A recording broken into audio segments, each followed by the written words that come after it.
नमस्कार दोस्तों, मैं लवली वधवा आपका दोस्त और होस्ट स्वागत करता हूं आप सभी का आपके अपने खास कार्यक्रम मार्केट फर्स्ट में। दोस्तों, हमारे देश का अन्नदाता कहे जाने वाले किसान का हमदर्द बनने का दावा कमोबेश हर सरकार करती है, लेकिन आज़ादी के 60 सालों के बाद भी हमारे देश के किसान की हालात जस की तस है।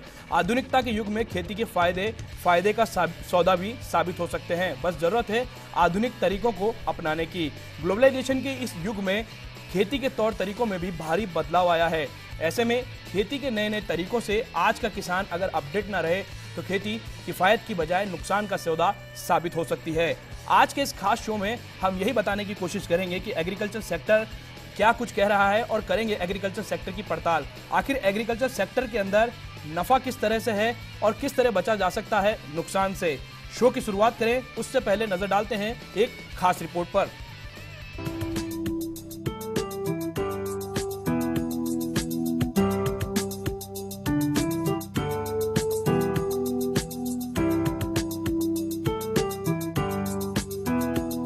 भारत की ग्रामीण अर्थव्यवस्था का मुख्य आधार कृषि है और किसानों की मुख्य आय का साधन भी खेती है। बढ़ती हुई जनसंख्या और आय को ध्यान में रखते हुए अधिक उत्पादन के लिए खेती में अधिक मात्रा में रासायनिक उर्वरकों और कीटनाशकों का उपयोग करना पड़ता है, जिससे सामान्य और छोटे किसान के पास कम जोत में अत्यधिक लागत आती है। जल, भूमि, वायु और वातावरण भी प्रदूषित होता है। इसके साथ ही खाद्य पदार्थ भी जहरीले हो रहे हैं। 2004-05 में पहली बार खेती पर राष्ट्रीय परियोजना की शुरुआत की गई। सन 2004 से लेकर 2005 तक में जैविक खेती को करीब 42,000 हेक्टेयर में अपनाया गया, जो मार्च 2010 तक बढ़कर करीब 11 लाख हेक्टेयर हो गया। जैविक खेती से कई सारे लाभ होते हैं। किसानों की दृष्टि से होने वाले लाभ में भूमि की उपजाऊ क्षमता में वृद्धि हो जाती है, साथ ही सिंचाई अंतराल में वृद्धि होती है। रासायनिक खाद पर निर्भरता कम होने से काश्त लागत में कमी आती है। फसलों की उत्पादकता में भी वृद्धि होती है। मिट्टी की दृष्टि से भी ऑर्गेनिक खेती लाभप्रद है। जैविक खाद के उपयोग करने से भूमि की गुणवत्ता में सुधार आता है। जैविक खेती पर्यावरण की दृष्टि से भी फायदेमंद है। इससे भूमि के जल स्तर में वृद्धि होती है। मिट्टी, खाद्य पदार्थ और जमीन में पानी के माध्यम से होने वाले प्रदूषण में कमी आती है। खाद बनाने में कचरे का उपयोग होने से बीमारियों में कमी आती है। फसल उत्पादन की लागत में कमी और आय में वृद्धि होती है। आज आवश्यकता है कि जैविक खेती का उपयोग किसान करे ताकि इसे व्यावसायिक रूप से आगे ला सके। तो आज मार्केट फर्स्ट में बात होगी जैविक खेती और उससे होने वाले लाभ के बारे में।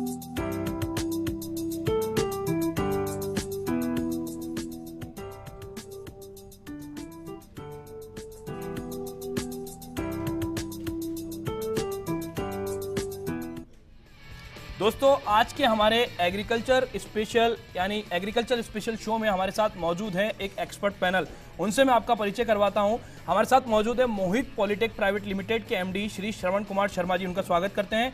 श्री ऑर्गेनिक फार्मिंग के एमडी श्री पंकज सविता जी हमारे साथ जुड़ चुके हैं और दिनेश इरिगेशन प्राइवेट लिमिटेड से जो जीएम है वहां के श्री चित्तरंजन चतुर्वेदी जी, वो भी हमारे साथ जुड़ चुके हैं। साथ ही साथ में मेट्रो इरिगेशन से जुड़े हैं हमारे साथ श्री सत्येंद्र कुमार दादी जी, जो कि राजस्थान के स्टेट हेड है। सभी मेहमानों का स्वागत करते हुए आज के शो की शुरुआत करते हैं। सबसे पहले श्रवण जी, मैं आपके पास आना चाहूंगा। प्लास्टिक को आप बहुत अच्छे से पहचानते हैं, प्लास्टिक से बहुत अच्छे से आप मुखातिब हैं। राजस्थान के अंदर किसानों को पानी से सिंचाई करने के लिए अब प्लास्टिक के पाइप का उपयोग करना पड़ता है। इसकी डिफरेंट क्वालिटी आती है। सबसे पहले आप अपने संस्थान के बारे में बताएं और फिर बताएं इस पाइप की, इस प्लास्टिक की उपयोगिता। मेरा जो प्रोडक्ट है वो स्प्रिंकलर सिस्टम सन 2000 से कर रहा हूँ मैं, जिसकी मैं क्वालिटी पे डे बाय डे और शुरू से हमने क्वालिटी पे विशेषकर ध्यान दिया है, जिसका हमने अब तक 17 स्टेट में हमने अब डिफरेंट अप्रूवल करवाए हुए हैं, एम्पैनल्ड हैं 17 स्टेट में। इसका बेनिफिट किसानों के लिए पहुंचाने के लिए हमने हमेशा के लिए अच्छी क्वालिटी का देना और गवर्नमेंट से जो जैसे जैसे सहयोग हो और गवर्नमेंट से कैसे सब्सिडी मिले, कैसे उसको बेनिफिट्स मिले, उसके लिए हम टाइम टू टाइम बताते हैं। लेकिन एक टाइम के बाद अब स्प्रिंकलर का टाइम जा चुका है। अभी ड्रिप इरिगेशन का जो टाइम आया है, इस युग में हमें स्प्रिंकलर को छोड़ के ड्रिप इरिगेशन में ध्यान देना है।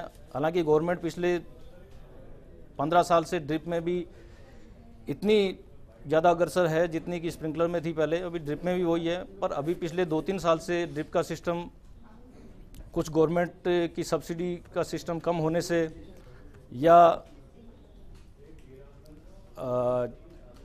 कुछ उसकी कॉस्ट जो बढ़ने से किसान इसको अफोर्ड करने में इतने मुश्किल हो पा रही है उनको अफोर्ड करने में। बट बिना ड्रिप के आज राजस्थान के लिए तो बहुत मुश्किल है कि इसको इरिगेशन को या वाटर सेविंग जो सिस्टम जो हम बात कर रहे हैं कि पानी को बचाना है, वो बिना ड्रिप इरिगेशन सिस्टम के बहुत मुश्किल हो पाएगा। इसके लिए गवर्नमेंट को भी ध्यान देना पड़ेगा, साथ साथ मैन्युफैक्चरर्स को भी ध्यान देना पड़ेगा और किसान भाइयों के लिए इतने अवेयरनेस प्रोग्राम आपको करने पड़ेंगे जिससे कि किसान भाई इस चीज़ को समझ सके कि आज जयपुर डिस्ट्रिक्ट को हम देखते हैं कि बहुत ज़्यादा किसान भाई इसमें समझने लगे हैं, अपने आप आके कहते हैं कि हमें ड्रिप सिस्टम लगाना है, उनको फ़ायदा नज़र आने लगा है ड्रिप सिस्टम का। ये सब हम भी हमारी कंपनी में अच्छी क्वालिटी के साथ हम ड्रिप सिस्टम बना रहे हैं और हमने बहुत अच्छी कंपनी की जो मशीन इसका प्रोडक्ट करने के लिए लगाई हुई है, विंडसर मशीन्स लिमिटेड से हमने पहले दिन से ही हमने अच्छी कंपनी की मशीन लगाई है, अच्छा प्रोडक्ट बना रहे हैं जिससे किसी भी तरीके की किसान को तकलीफ नहीं हो। बिल्कुल शर्मा जी, आपके पास मैं वापस लौटूंगा, उससे पहले मैं श्री ऑर्गेनिक फार्मिंग के जो एमडी हमारे साथ जुड़े पंकज सविता जी, पंकज जी आपके पास आना चाहूंगा। मेरा पहला सवाल आपसे ये रहेगा कि ऑर्गेनिक फार्मिंग आखिर होता क्या है? ऑर्गेनिक फार्मिंग का मतलब किसान वर्ग का वो वर्ग जानता है जो आज के समय में हाईटेक खेती को कर रहा है। आम लोग किस तरह से ऑर्गेनिक फार्मिंग के बारे में जान सके उसके बारे में बताएं, उसके बाद आप अपने संस्थान के बारे में बताएं। लवली जी, जैसा कि आपने पूछा कि ऑर्गेनिक फार्मिंग बेसिकली है क्या, जो ट्रेडिशनल खेती पहले का किसान करता आया है वही ऑर्गेनिक फार्मिंग है। हरित क्रांति जब शुरू हुई, देश में खाद्यान्न की कमी हुई और उसके बाद हरित क्रांति शुरू हुई, अनाज की कमी होने के बाद वो खाद्यान्न की पूर्ति तो हुई भारत देश में, लेकिन उसके साथ साथ ही क्वालिटी ऑफ फूड या क्वालिटी ऑफ ग्रेन्स वो सब गिरा है नीचे। अभी आप जो जानना चाह रहे हैं कि ऑर्गेनिक फार्मिंग बेसिकली यही है कि हम उसकी क्वालिटी बढ़ाएं और जो इनपुट्स फार्मर के पास इजीली अवेलेबल होते हैं खेत पे वो अपना तैयार कर सकता है, फर्टिलाइजर और इसके अलावा दूसरे पेस्टिसाइड जो कि वो जैविक तरीके से या फिर बहुत देसी अंदाज में देसी तरीके से तैयार करे खेत पे, वही एक ऑर्गेनिक फार्मिंग है। दूसरा, मेरे संस्थान के बारे में थोड़ा बताता हूँ। मेरा संस्थान 2008 से रजिस्टर्ड है, श्री ऑर्गेनिक फार्मिंग। हम लोग ऑर्गेनिक फार्मिंग को प्रमोट करते हैं। मेरा संस्थान 7 साल पुराना है और इसके अलावा जब हमने स्टार्ट किया तो एक छोटे से गांव से स्टार्ट किया। आज पूरे राजस्थान में हमारी शाखाएं हैं, हर एक जिले में हर एक ब्लॉक पे हम लोग काम करते हैं। हमारी संस्था श्री ऑर्गेनिक फार्मिंग राजस्थान सरकार के कृषि विभाग के द्वारा पंजीकृत एक संस्था है जिसके अंदर सरकार के द्वारा चलाए जा रहे वे विभिन्न कार्यक्रम NHM, RKVY, NFSM योजनाओं में जो भी प्रोडक्ट कल्टीवेशन में हॉर्टिकल्चर में चाहिए होते हैं उसमें हम लोग अनुदान पे जो योजनाएं हैं वो हम किसान के लिए करते हैं। दूसरा, इसके बाद में हमारी दूसरी company Indian Technofarm Agri Business Private Limited है, उसमें हम टेक्निकल खेती जो फार्मिंग में चाहिए वो किसान तक पहुंचाते हैं। चूंकि ये नाम से ही समझ में आता है कि टेक्नोफार्म, हम लोग टेक्नोलॉजी को फार्म तक पहुंचा रहे हैं। दूसरा, एग्री बिजनेस, यानी हम किसान को खेती नहीं मानते, उसका बिजनेस हम सोचते हैं कि वो एक बिजनेस है और उसी तरीके से हम उसको प्रमोट कर रहे हैं एक्टिविटीज़ को उसके लिए। चितरंजन जी का रुख करना चाहेंगे। दिनेश एरीगेशन से हमारे साथ जुड़े हैं, वहां के GM हैं। चितरंजन जी, आपसे मैं जानना चाहूंगा आपके संस्थान के बारे में। आपका संस्थान किस तरह से कितने पुराने समय से अपने क्षेत्र में काम कर रहा है? देखिए सर, आज के रिक्वायरमेंट के हिसाब से पहले एक टाइम था जबकि हमारे पास में सफिशेंट पानी, बहुत ज़रूरत से ज़्यादा पानी हुआ करता था। पानी की दिन ब दिन घटती हुई उस जल स्तर को देखते हुए हमने ये महसूस किया कि अब इस लाइन में, जैसे कि पहले लोग क्यारियों से पानी दिया करते थे, दूसरे साधनों से दिया करते थे, उसको पाइपलाइंस के द्वारा करने के लिए हम लोगों ने 2000 में अपना इंडस्ट्रीज़ को दिनेश इरिगेशन प्राइवेट लिमिटेड के नाम से डाला। शुरुआत में एक मशीन के द्वारा हमने राजस्थान के मार्केट को स्टार्ट किया। आज हम अपना भारत के करीब 16 स्टेट के अंदर हमारा रजिस्ट्रेशंस है, जहां पर हम PVC pipe, HDP pipe, sprinklers, drip irrigation में भी इनलाइन, ऑनलाइन, मिनी फुहारा, इन सबों की मार्केटिंग करते हैं। खुद अपना प्रोडक्शन है। इसमें हमारा एक सबसे बड़ा एक ही उद्देश्य ये रहता है कि हम जो काश्तकार को दे रहे हैं तो उसके पैसे की पूरी हम वैल्यू उसको दे सकें। और इसके साथ साथ में काश्तकार को केवल प्रोडक्ट ही नहीं देना है, हमारे उसके साथ साथ में उसको उसकी प्रोडक्ट की जानकारी, राज्य सरकार द्वारा चलाई जा रही सब्सिडी की योजनाओं की जानकारी, किस तरह वो उपयोग करके अपनी पैदावार को, अपने यील्ड को और ज़्यादा बढ़ा सकता है, किस तरह से वो एक जो ट्रेडिशन एक खेती करता था उससे वो ऐसी खेती करे जिससे कि उसको खेती के अंदर फ़ायदा महसूस हो। सत्येंद्र जी का रुख करना चाहेंगे, मेट्रो से हमारे साथ जुड़े हैं। मेट्रो के बारे में आपको बता दें, मेट्रो का काम भी पाइपिंग से जुड़ा हुआ है। सत्येंद्र जी, आपसे मैं जानना चाहूँगा, आपकी इंडस्ट्री किस तरह से, कितने पुराने समय से काम कर रही है? हमारी इंडस्ट्री सन 2010 से हरियाणा के भिवानी के अंदर इस फैक्ट्री है और राजस्थान के अंदर, पंजाब में, हरियाणा के अंदर, एमपी में, यूपी के अंदर और उत्तराखंड के अंदर हमारी कंपनी सारा कारोबार कर रही है। और बढ़िया क्वालिटी, आजकल मार्केट के युग में जो मटेरियल यूज़ में लिया जा रहा है उसको देखते हुए हम बढ़िया क्वालिटी से फार्मर को संतुष्ट करते हैं। यही हमारा मोटो रहता है सर।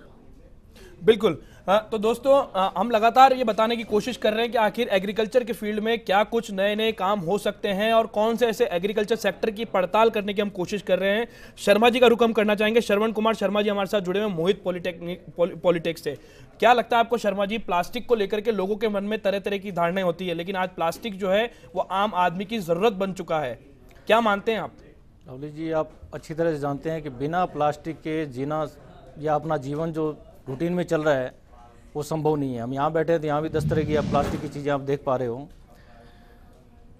धारणाएं प्लास्टिक के बारे में ये बताई नहीं जा रही। गवर्नमेंट ने एक या किसी ने जो भी अभियान चलाया, एक हमारे पॉलीथीन बैग के बारे में चलाया जो बहुत ही मिनिमम गेज की होती है। उसके लिए मैन्युफैक्चरर भी एग्री हैं कि हम वो नहीं बनाएंगे। एक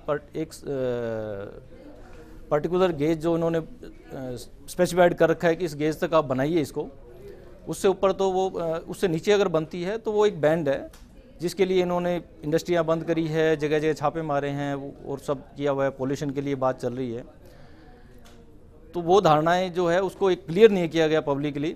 सेकेंडरी हम बात करते हैं कि जगह जगह कचरा होता है, ये पोल्यूशन होता है। इसका मैं आपको उदाहरण देता हूँ। इसी इंडिया के अंदर साउथ इंडिया में, चेन्नई में, इसका सबसे पहले इन्होंने 2010 के अंदर जितना भी प्लास्टिक का कचरा है उसको रोड में यूज़ किया। उस रोड की durability more than 5 times durable road बनी वो, उस प्लास्टिक के कचरे को यूज़ करके। तो वो किया जा सकता है। अवेयरनेस प्रोग्राम ऐसा हो, इसको प्लास्टिक के बिना तो कुछ संभव है ही नहीं। प्लास्टिक इवन जैविक अपने जो बॉडी के अंदर जो कुछ पार्ट्स डल रहे हैं वो प्लास्टिक के डल रहे हैं। तो प्लास्टिक का मतलब, प्लास्टिक तो बहुत वाइड चीज़ है। प्लास्टिक में 100 types of resin, 100 types of plastic के जो नाम है, तो वो एक अवेयरनेस की दिक्कत है। लोगों को बताया जा रहा है, वो गलत तरीके से बताया जा रहा है। ऐसा कुछ नहीं है प्लास्टिक। बिल्कुल, लोगों के मन की धारणाओं को साफ करने के लिए आज के कार्यक्रम का ये मंच आप लोगों को उपलब्ध कराया गया और शायद हम लोगों की जो कह सकते हैं कि जो धारणा है उसे दूर करने में कहीं ना कहीं कामयाब भी होंगे। दोस्तों, फिलहाल वक्त एक छोटे से ब्रेक का है। ब्रेक के बाद वापस लौटेंगे आपके अपने शो मार्केट फर्स्ट में, क्योंकि आज पड़ताल हो रही है एग्रीकल्चर सेक्टर की।